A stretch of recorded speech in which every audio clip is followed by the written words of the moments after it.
আমাদের সাথে ব্যারিস্টার সাজ্জাদ আলী চৌধুরী আছেন, বাংলাদেশ সুপ্রিম কোর্টের আইনজীবী। আপনার কাছে একটু জানতে চাই, আলাউদ্দিন মোহাম্মদ যেটা বলছিলেন গণভোটের বিষয়ে, এটা একটি নন ইস্যু। আপনি কি একটু শুরুতেই জানতে চাই, আপনি কি বলবেন এটা কোনো নন ইস্যু?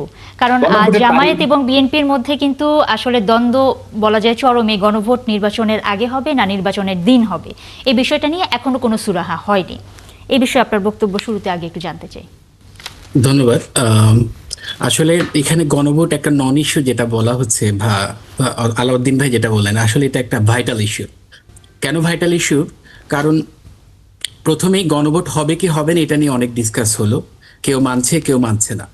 সাবসিকুয়েন্টলি যখন আমাদের পক্ষ থেকে বিভিন্নভাবে বলা হলো যে গণভোট একটা important issue to bring the mandate of this government, অথবা এই গভর্নমেন্টের লিগ্যালিটিটাকে এস্টাবলিশ করার জন্য গণভোটটা খুবই জরুরি, এবং মানুষের যে মতামতের রিফ্লেকশনটা সেটা একটা একটা একটা প্রপার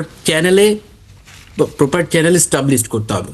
এখন যদি গণভোট এবং যে নির্বাচন পরবর্তী সরকার নির্বাচনের জন্য যে ভোট, সেটা যদি দুটোই একসাথে হয়, তাহলে যে কনফ্লিক্টটা হবে সেটা হচ্ছে গণভোটটা হচ্ছে সাবসিকুয়েন্টলি বর্তমান সরকারের কিছু ইস্যু এস্টাবলিশ করার জন্য।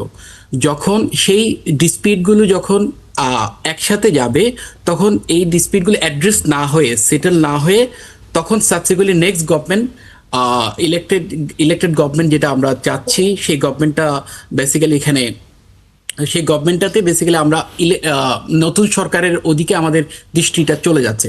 কিন্তু যে ডিসপিউটগুলো থেকে যাচ্ছে সেগুলো আর সেটেল হচ্ছে না, যার কারণে এনসিপি আলাউদ্দিন ভাই যে কথাটা বলছেন সেটার সাথে আমি আন্তরিকতার সাথে দ্বিমত পোষণ করছি। এটা হচ্ছে একটা ভাইটাল ইস্যু, এবং গণভোটটা আগে হওয়া উচিত।